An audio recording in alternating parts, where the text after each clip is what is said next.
absolutely fantastic to have you here with us, Deborah. It's brilliant. And it's wonderful to be able to celebrate this book with Deborah. We've got two speakers who are going to talk to us about the book and about Deborah's work. And I'm just going to say a little bit about each of them, and then I'm going to hand over to them. And once they've spoken, Deborah's going to make a contribution, and then Debbie Epstein is going to raise some questions for discussion.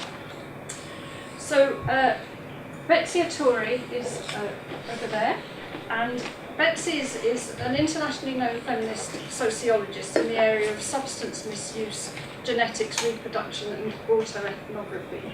She's Emerita Professor of Sociology at the University of Liverpool, and she's honorary professor at various places, which I won't list, but she's just completed a really interesting book, Autoethnography as Feminist Method, which I think some of us will be really interested to read, and Health, Culture and Society.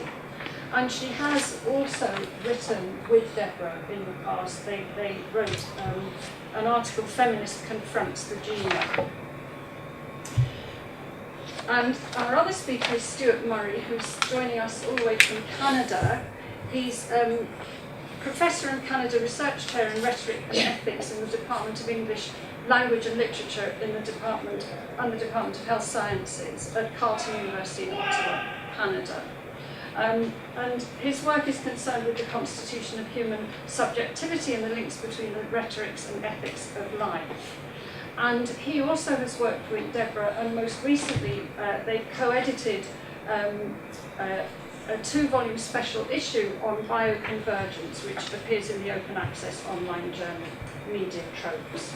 So that's enough from me. I'm going to hand over to Betsy. Thank you very much. Well, I'm delighted and honored to be here today to talk about the significance of Deb's book. I so enjoyed reading it, and I see it as a project of outstanding importance. It represents the culmination of a decade of her ongoing learned research. The impetus for this book is Deborah's acute awareness that the cultural sedimentation of the genetic discourse is of grave concern and needs to be deconstructed critically with scholarly care. This book offers a case study approach. Each of the 8 chapters is structured around both theoretical and empirical issues, posing a variety of standpoints from which to interrogate the genetics arena. So, for instance, in Chapter 1, we look at the subtle workings of biopower and the gendered ethical reach of reproductive genetics. In Chapter 2, Deborah exposes the use of language and power while employing the dominant metaphor of genes. In Chapter 3, she continues this exploration by focusing on genetics vis-a-vis post-racial narrative. Chapter 4 offers an observation on points of connections between science and popular culture, as well as how these connections produce bioethical concerns targeting people who identify as gay and their genes in particular. In chapters 5, 6, 7, and 8, Deborah deconstructs, quote, the affective, seductive, and phantasmatic, end of quote, features of genes regarding their effects on crime and justice in Chapter 5, neoliberal ethics in Chapter 6, genetic disease and cultural identity in Chapter 7, and the power of genes as facts versus the power of genes as objects of desire and knowledge. So I just want to talk briefly about the areas where, in my view, Deborah's book makes the greatest contributions. And it makes this book very significant for the field, and I see 3. First, I want to talk about how the book's contribution to interdisciplinarity. It's very important. Deborah's book is a much-needed, original, interdisciplinary contribution, mapping onto existing bioethical, feminist, media, sociological and cultural theory, as well as embodiment theory, semiotics, psychoanalysis, and narrative studies. I know of no other book in this field which brings together so many diverse fields in such an intelligent, synthetic, and logical manner. For example, in Chapter 1, languages of risk, genetic encryptions of the female body, Deborah argues quite skillfully how the science of genetics is associated with historically constituted medical narratives of danger. These narratives of danger are linked with female bodies, envisaged as, quote, dangerous bearers, carers, and carriers, end of quote. She looks at how our understanding of genetic risk and genetic governmentality exist side by side, emerging from traditional eugenic obsessions and present-day genetic anxieties about care, cure, and the prevention of disease. She puts forward a strong argument that the conversion of these processes constitute, quote, a gendered field of ethical burden whose regulative and embodied effects are disproportionately borne by women, and yet at the same time, where women are also typically displaced subjects and absent reference, end of quote. In this chapter alone, incursions into bioethical, feminist, sociological, medical, embodiment, and cultural theories are evident. Secondly, I want to talk about the questions Deborah asked in this book. Significantly, these are new questions. They are deeply serious interrogations, not yet pursued by social scientists. They include questions such as, is the science of genetics divorced from its own history? As the notion gene is inherently entangled with foundationalist epistemology and ontological taxonomies, how is an anti-racist genetics possible? How can the increasing genetification of life avoid engendering a cultural iatrogenesis that intensifies current inequalities or generating unparalleled dependencies? Does a neoliberal perspective support the totalitarian tendencies of scientific progress, even as it promises to recuperate them for a better world? What are the means by which we can gain critical purchase on the power relations and seductions of biomedical discourse, the terms of its persuasions, and the dilemmas and anxieties provoked in its wake? What are the practices we use to theorize and explicate the specific forms of biopower and the knowledge economies through which the yields and methods of biomedical practice are fashioned, controlled, reduced, or even contested?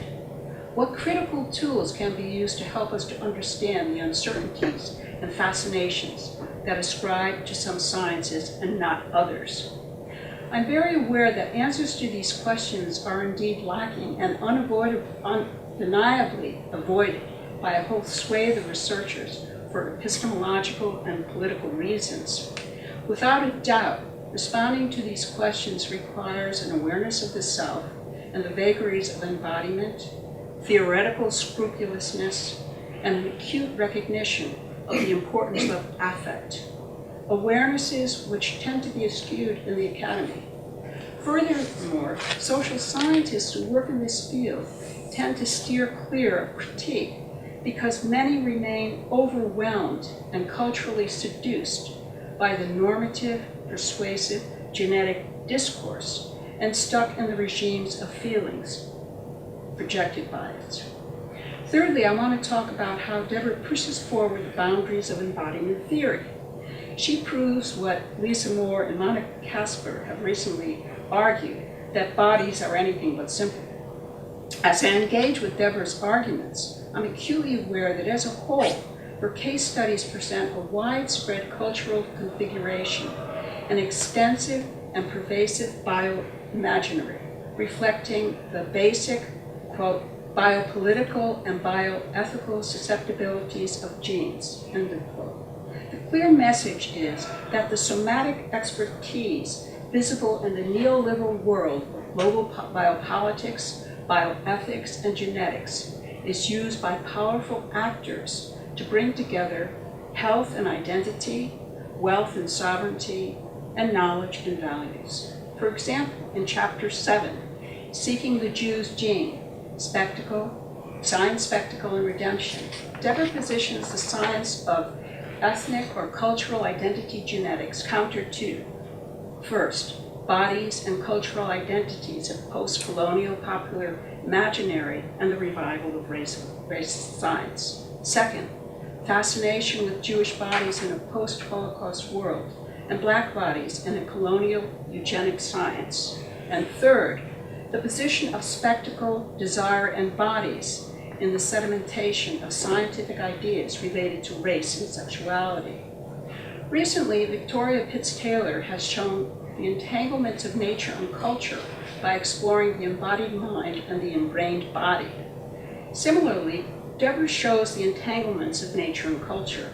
She does this by exploring the troubled mind, where scientific questions surrounding genetic issues such as race, class, gender, and equality are insecurely aligned with bodies, as well as occupy the uneasy terrain between biology and culture. To conclude, in this book, Deborah demonstrates an outstanding eminence, as well as an extensive intellectual rigor in her field of study. For me, this proves that Deborah is no stranger to pushing forward theoretical boundaries, and in the field of genetics, this has been very much needed. No doubt this fascinating and challenging intellectual intervention will be read by a wide range of academics and scholars who value Deborah's thoroughgoing and brave analysis of contemporary genetics. So I commend this exciting book to you all. I'm confident you won't be disappointed. It's a great read, and thank you so much, Deborah.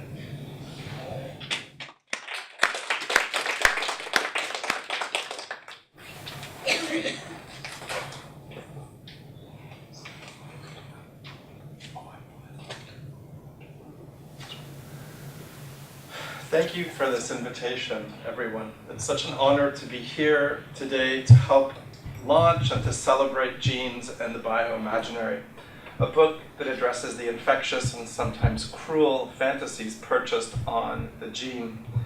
The gene, variously figured as a dominant trope permeating our popular episteme, a figure of cultural mythology and everyday common sense. Genes and the bioimaginary visits an array of familiar sites, as we've just heard, where the gene is at work in and often as the interplay of neoliberal state science, mediatized spectacle, and popular culture. Deborah renders these familiar sites or case studies unfamiliar, in a sense, by demonstrating the transitive agency of the gene, its power to constitute what we imagine to be normal. Or, said another way, she demonstrates the gene's normalizing power as evidenced across the different critical vantage points and methodologies of each of her chapters.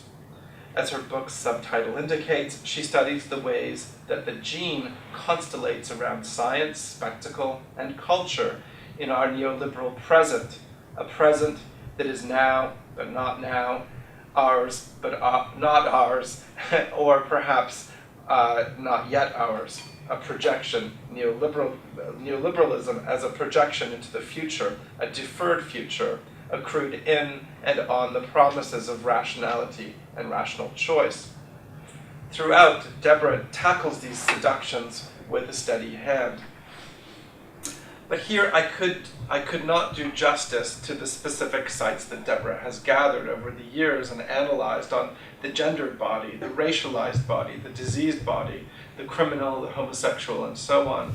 So rather than summarily revisiting these sites, I'd like to say just a few words about the significance of this work as a whole, or as a gestalt, and to underscore why it is important to address these familiar objects of common sense with the uncommon sense that this book teaches, whether through social semiotics, film studies, cultural psychoanalysis, or the methods of narrative and discourse analysis.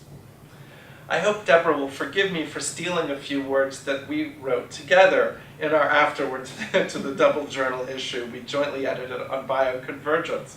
But I can think of no better way to characterize how the gene figures here as a dominant discourse on life and lifetime than as a site of bioconvergence. The gene is a phenomenon that is progressively and pervasively, we wrote, converged on the social field as much as it has been a site where multiple discursive domains converge, commute, and genetically mutate, as it were, in their own right. Deborah addresses the gene then as a critical theoretical frame in this book, as a means by which to describe and to interpret the effects of this convergence on human subjectivity and relationality. So I'd like to make two sort of key points around the significance. To me, the first, or one of the book's most compelling arguments, is uncommon sense. It's a bit counterintuitive at first, but it effectively redeploys Christopher Bolas's psychoanalytic concept of normatic fantasy.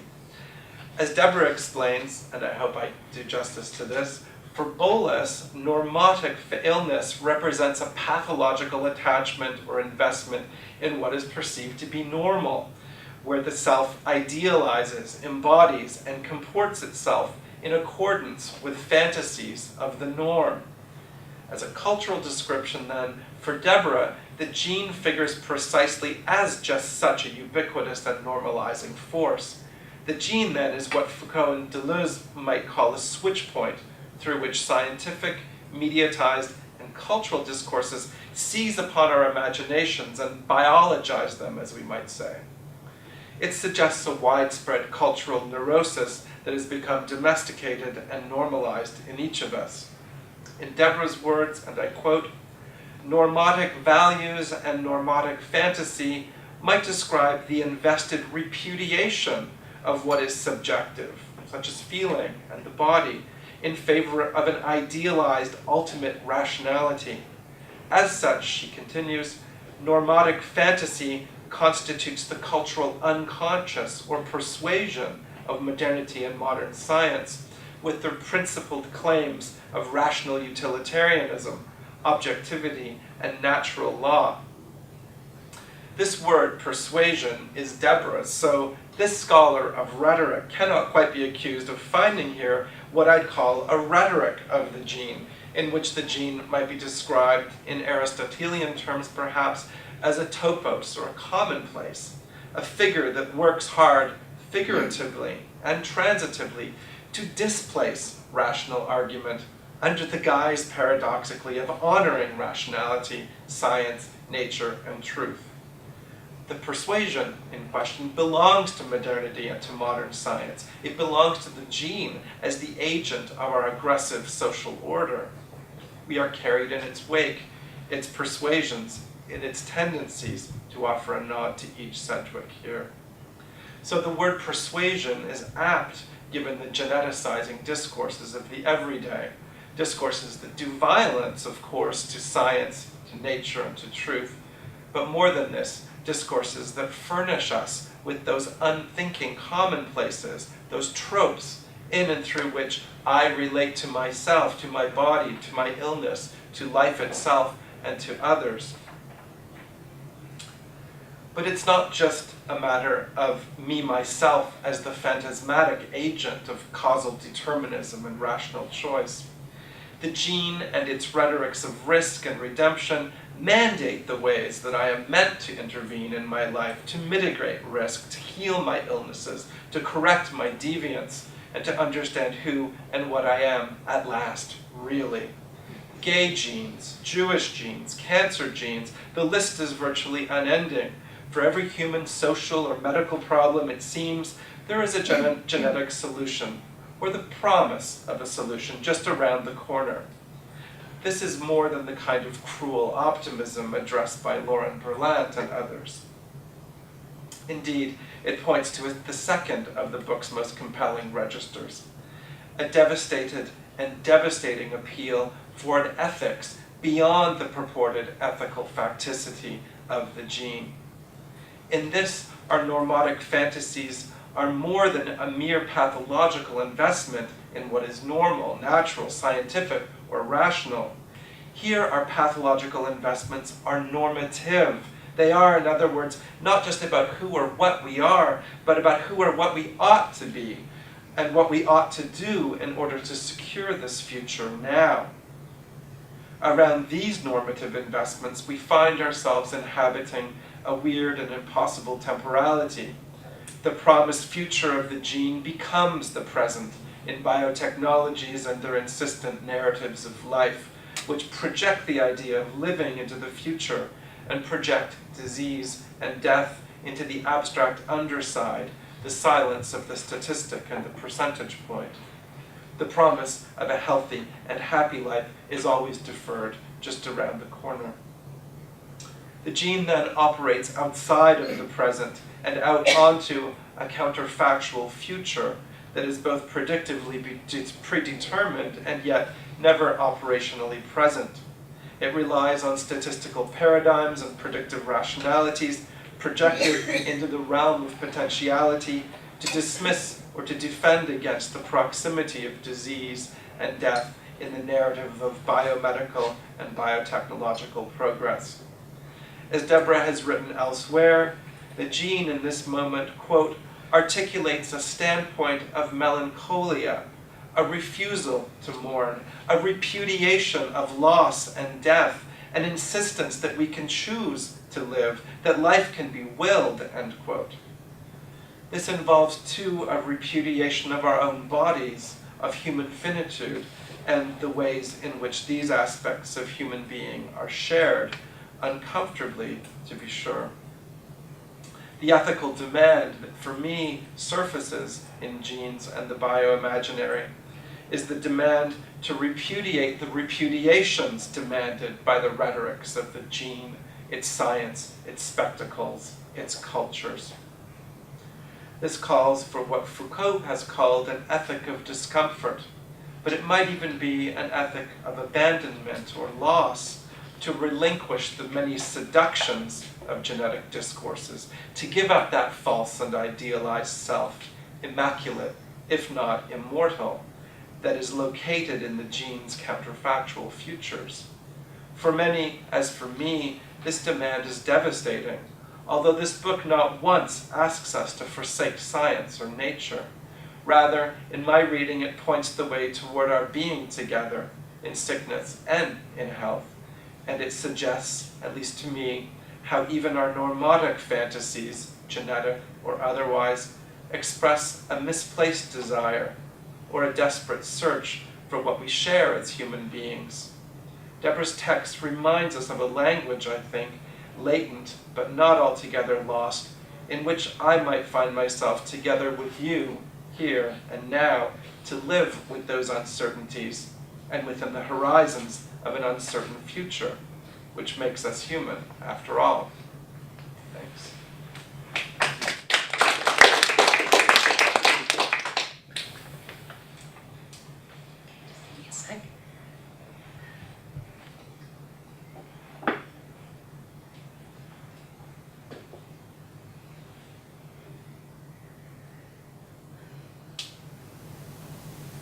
Okay, can people hear me? Yes.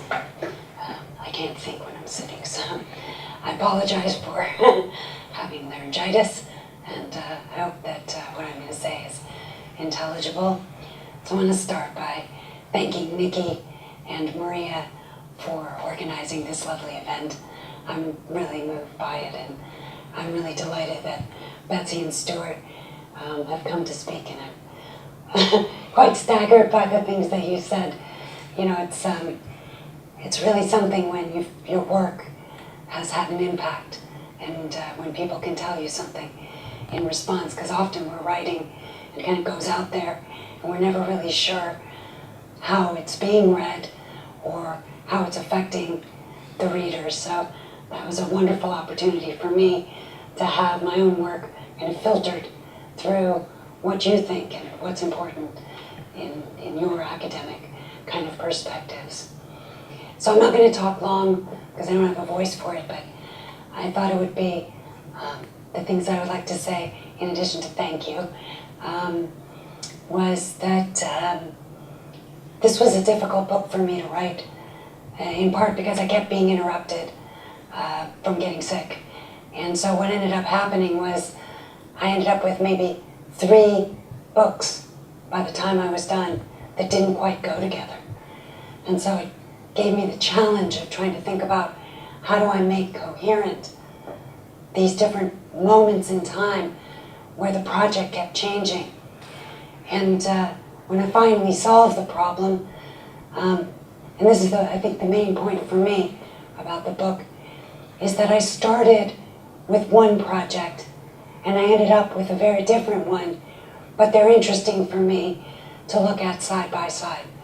So when I first started looking at the gene, I was interested in what Foucault, in an early work, termed the conditions of possibility of knowledge, his understanding of what he called the episteme, which was a concept that was a forerunner to his later concept of discourse.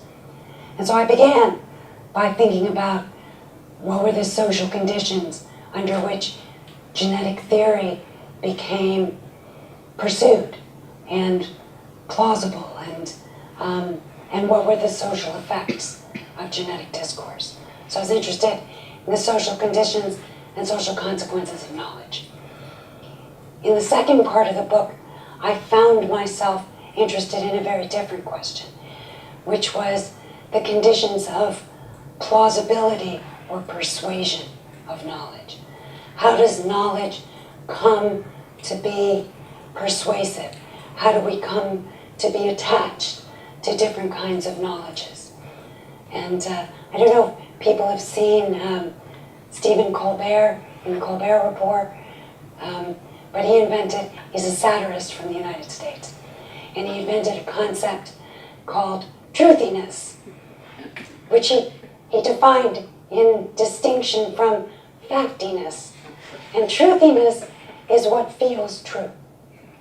And as I was working through completing the book, I realized that my book was really about the truthiness of genes.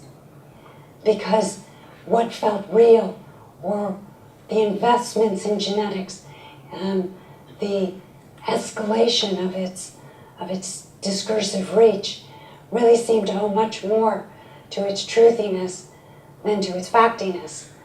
And so for me, it really became tracing a science that had become subject to excess, extravagant claims, extravagant investments, extravagant repudiations. And that really, for me, brought together a whole range of issues and themes that have kind of colored different aspects of my work. An interest in popular culture, an interest in feeling and affect, and an interest in the ways in which different kinds of discourses can converge and become something bigger than what each of them started out as being. So science becomes mediatized, becomes sedimented through a range of public and popular discourses.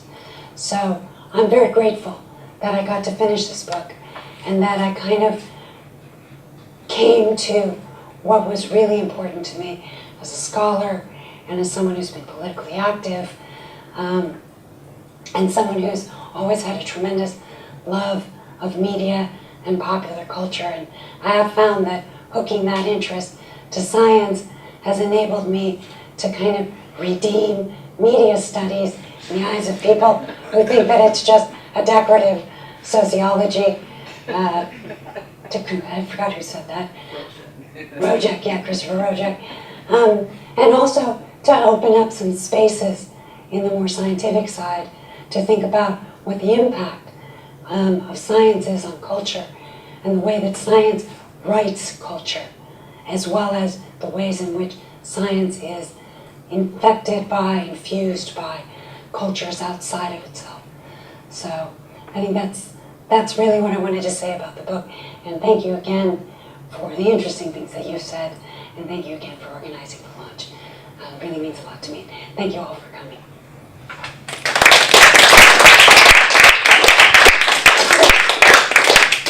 I don't really know how to follow that. Deborah asked me to say something because she felt uncertain that she'd have enough voice to say anything. And I know that she is truly tremendously grateful and touched at the efforts that Nickie and Maria have made to organise this evening. I've known Deborah for well over 20 years now. We did our PhDs together at the Centre for Contemporary Cultural Studies, and a learning experience that was indeed.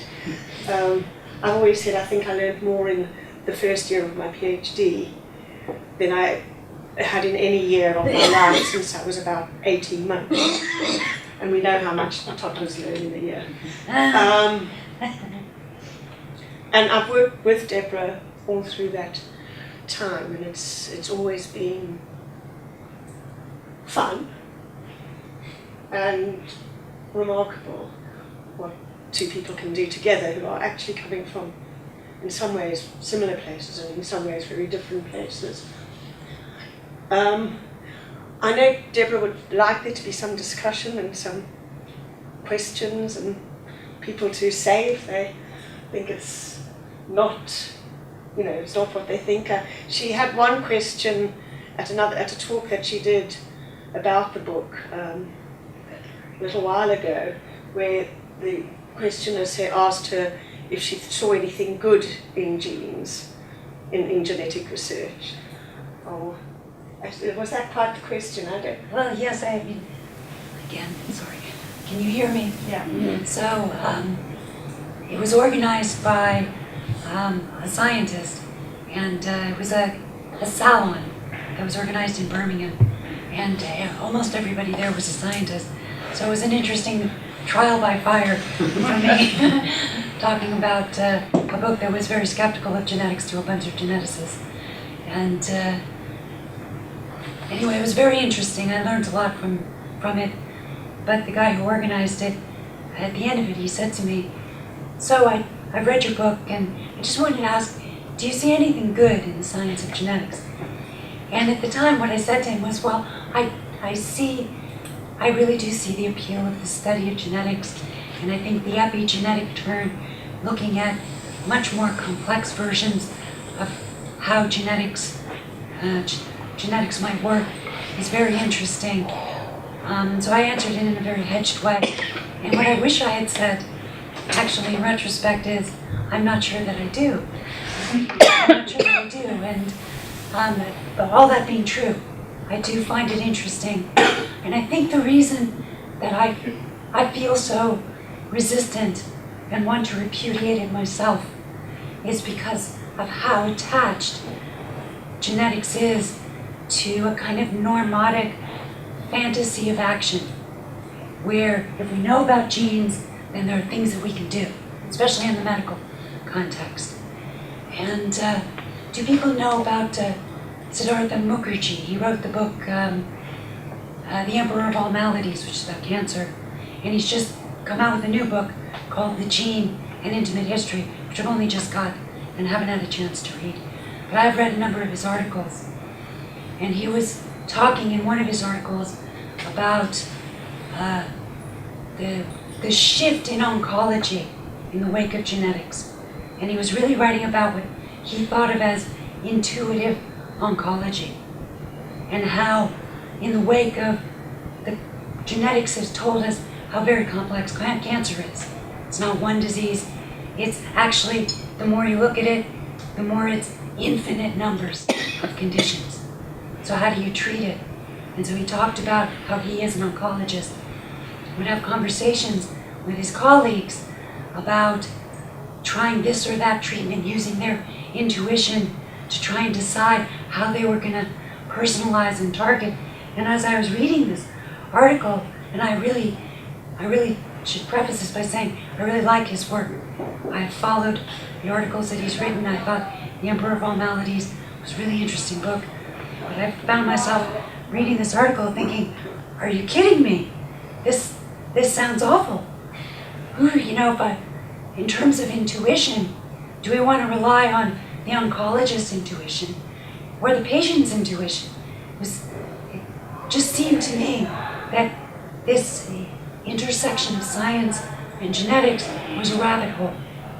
That if you jumped down it and thought it was going to tell you how you were going to cure cancer, it wasn't going to do that. So to me, genetics is interesting for the things that it can tell us about the complexity of life, the complexity of life forms, the complexity of ecology. But I don't see it as a science that's easily given to these kinds of solutions that very understandably people want to have. It just seems to me that in and of itself, it doesn't go in that direction unless it's kind of mangled out of shape. So yes, for me, I'm not sure that I see a lot of good in genetics, even though I do understand what's fascinating about it, and clearly it's been fascinating because I wrote a book about it. And one of the things that I said at the end of the book was that in engaging in my own repudiation and my own critique, that there was an ironic way in which I am also part of the science of genetics because I am contributing to the larger culture of thinking about the gene and what it can tell us. So it's kind of ironic and kind of interesting that I ended up there. But yes, that was I wish that I had been able to have the presence of mind to say, I'm not sure that I did. Or the courage. It wasn't so much courage, it was more like I did want to hurt his feelings. Because he was a scientist. And, I didn't want to say something so bald-faced. So, but I think I will try and find an opportunity to say to him that on reflection, I think that what I do feel is that much skepticism, and I really wanted to write about it. And the majority of stuff that's written about genes and genetics is deeply invested in it, in its own terms. And my book stands as one of the few things that is not. So I don't think in itself it's going to undermine the science, but maybe it'll contribute to a climate where we ask hard questions of science. The sciences that we are deeply invested in, because there are sciences that I feel much more persuaded by myself than this one, and the ones that we don't feel persuaded by. You know, one of the things that was interesting to me for the book was not only theorizing why genes are persuasive to many people, but why I felt so much antipathy. I feel that that also has to be subject to the same kinds of critique. What is it about me, my standpoint, my life, that makes me feel that way about genes, that goes against the grain of its kind of public status? I think, I'm just going to say one more thing. I think Deborah's first entry into print on the gene was something we wrote together.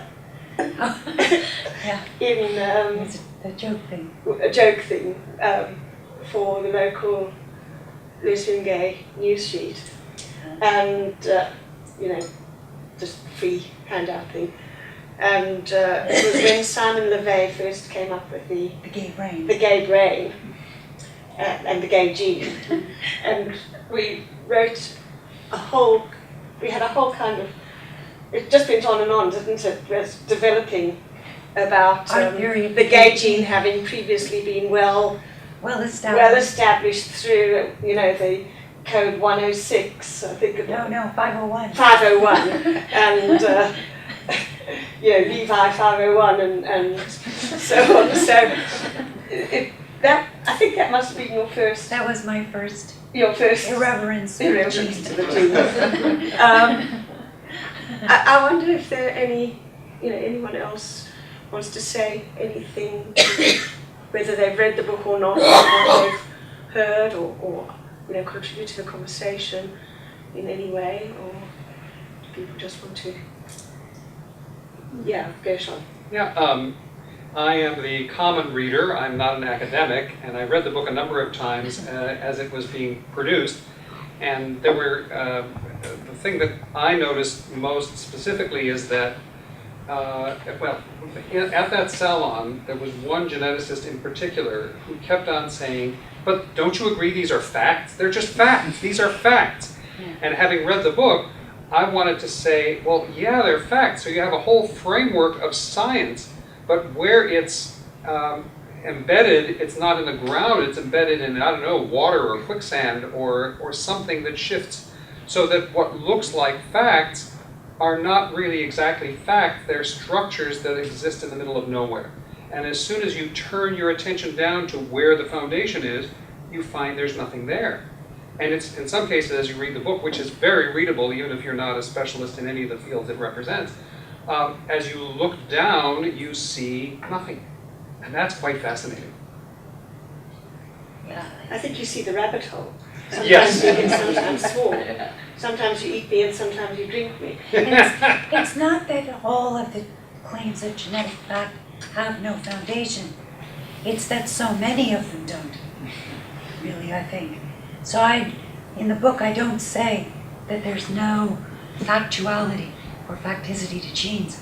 It's that so much is built on sand that it's interesting. And the places where it seems that there's the greatest facticity haven't grown by an enormous amount, or where there is facticity that is empirically supported. Again, as I said, it doesn't seem given to what we normatively expect of facts. That is, a fact will give us some kind of basis for action. And I think that the facts that for me are most persuasive that have come out of genetic research are the ones that are not given to easy action, that actually seem to mitigate against that in very significant ways. And I really felt that strongly when I was reading Mukherjee's article about intuitive oncology, and why it felt like a rabbit hole is not that it doesn't seem factually evident that if you look genetically at cancer, it becomes ever more increasingly complex. It's that that complexity is not given to some kind of intervention that's going to cure cancer, even though that continues to be the normative claim that gets associated with it. But to me, there's an enormous, yawning, unbridgeable gap between the desire to do something and what this particular science is telling us about this particular array of phenomena. And I think there is a difficulty in the culture to accept knowledges that don't lead to action. It's an interesting thing to me.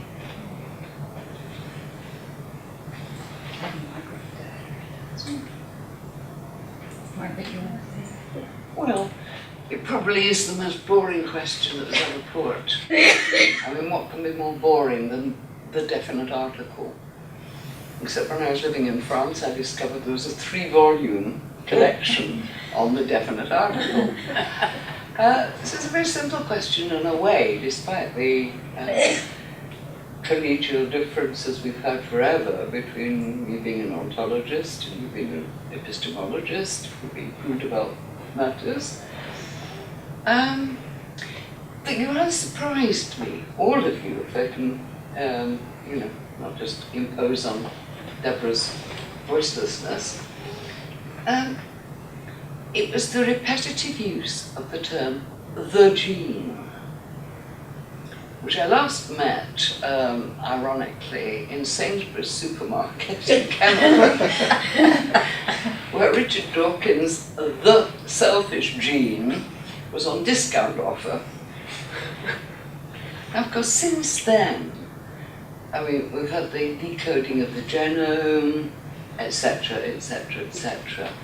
Everything genetic has ceased to be about labeling selfish genes to blue-eyed genes to any other kind of genes you want to mention.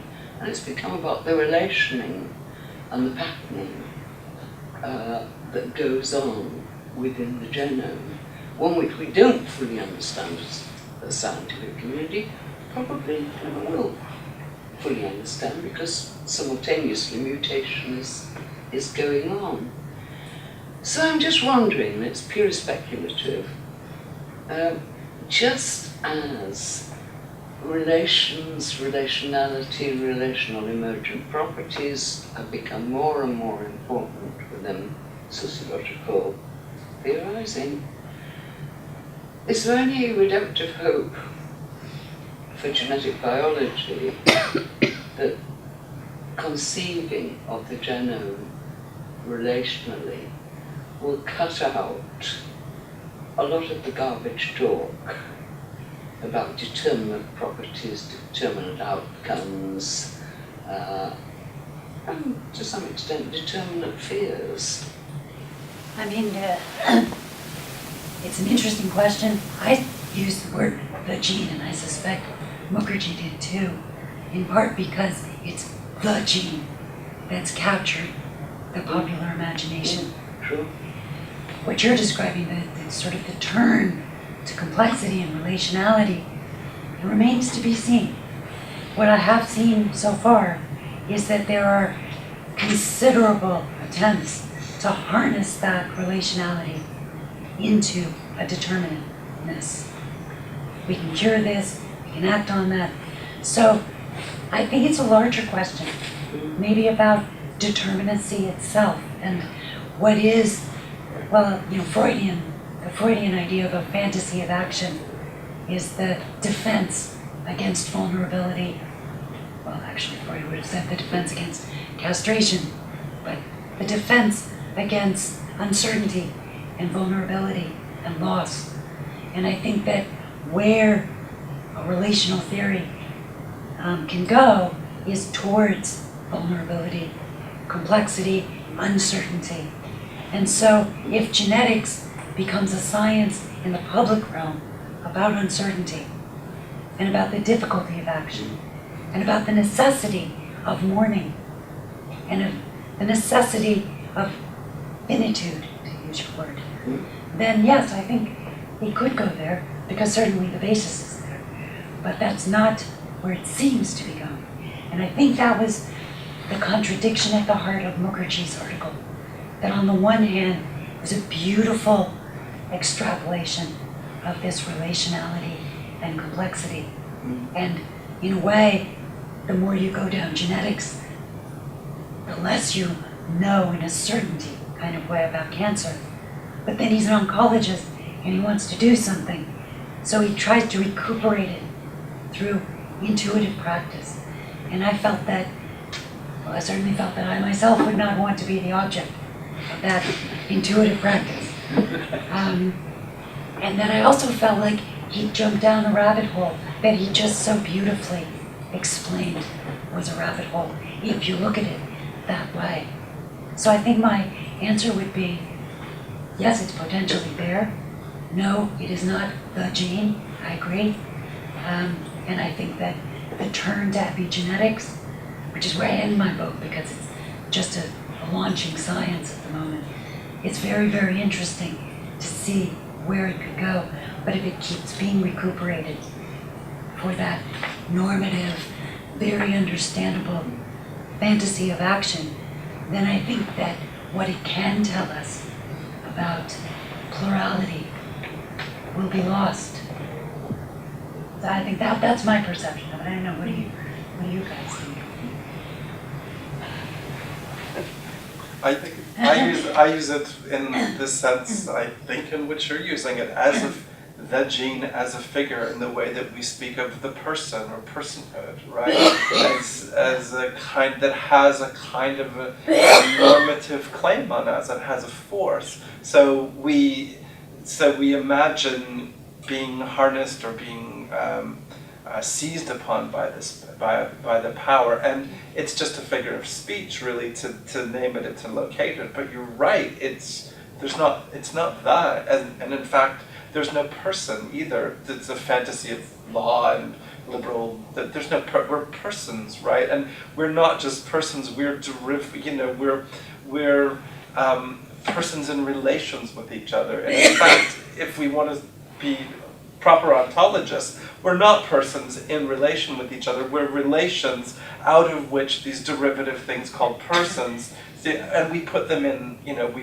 We parachute that in as the cause, right? But we're actually effects of relations, right? So you think I'm mad, right? No. I think you're bang on. Do you know what the title of my last book was? Okay. Relational subject. We're not in any Okay, good. But in all science, scientific facts are increasingly probability statements in all branches of science. And so, I mean, the fact that it's, I mean, so these probabilistic statements about the way the effect of genes or the effect of the molecular structures on life, this is probabilistic, and maybe that's as much as you can hope to use, but still knowing these probabilities affects the way oncologists behave and makes the treatments more efficacious. Yes and no, I think, so far. I think that I agree with you. I think that the probabilistic, I think some of what's been said has translated into some better treatments for some. But I think one can't separate the kind of particular science or clinical instance from the larger cultural perception of it and deployment of knowledges about it. So I think that even as, I read these articles all the time. Even though I finished the book, I continue to do my media immersion in these subjects. I can't let it go. And I think that as you're reading through kind of public science kind of findings that get put out across a range of media, from scientific articles to the newspaper to the tabloids,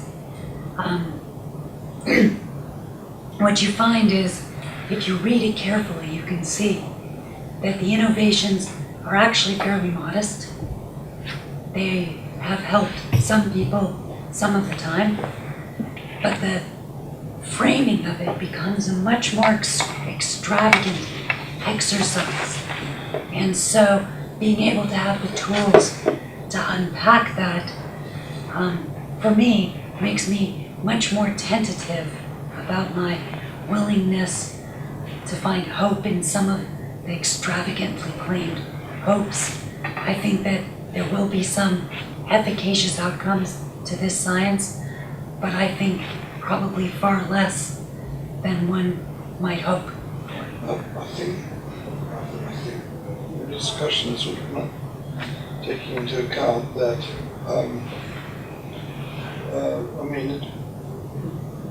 it's increasingly realized that most papers, more and more scientific papers, are kind of contentless. And this is not restricted to cancer. I mean, this is the result, of things like the pressure to publish and,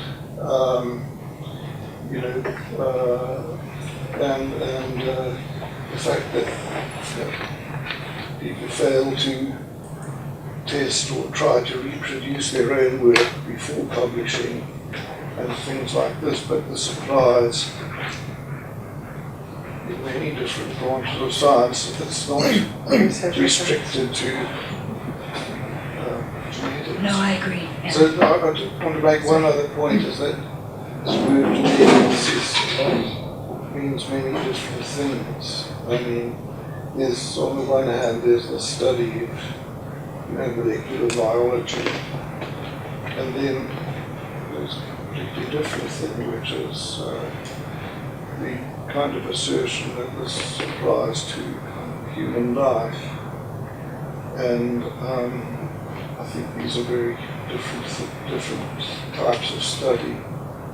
But that's all. Yeah, I wouldn't add anything to that. I agree. I think that's right. I happened to look at genes, but I'm sure that it's not restricted to just genetic science.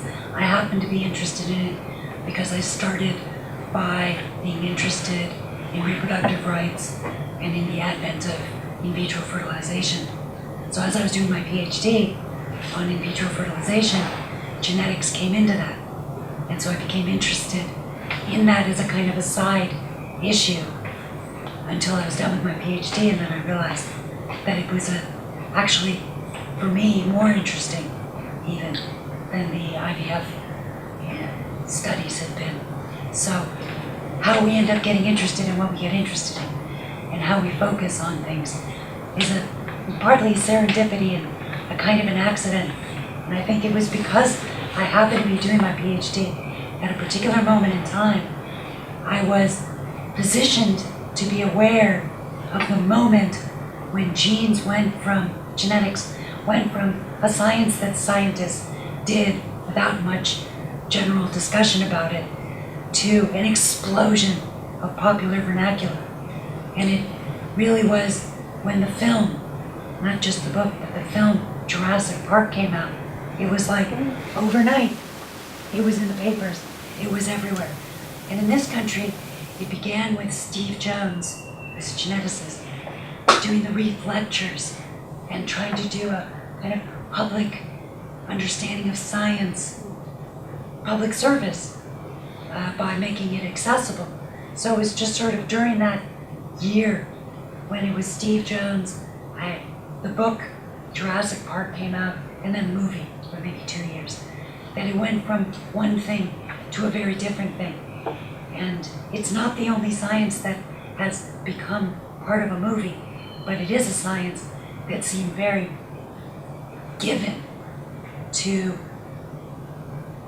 projection, and it just suddenly was everywhere. So I happened to be looking at it, and I happened to see it, and it got me interested,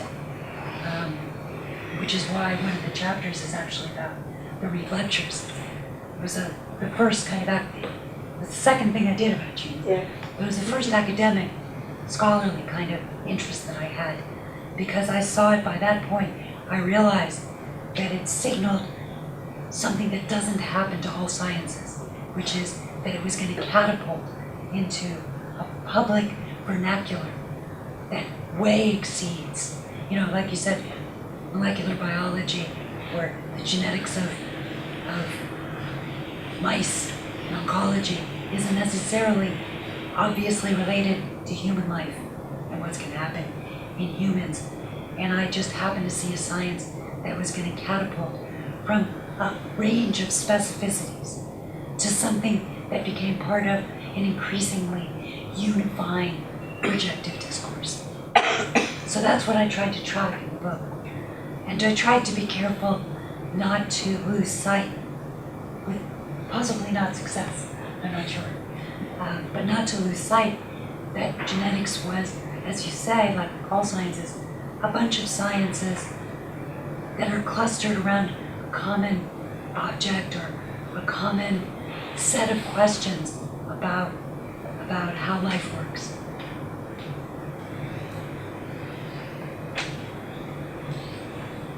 Okay, I think unless somebody has got a pressing and urgent question they'd like to ask Deborah, I think it remains for me to thank everybody so much for their contributions. It's been absolutely great to have you all here, and it's wonderful to hear all about the book, Deborah, because I'm now going to read it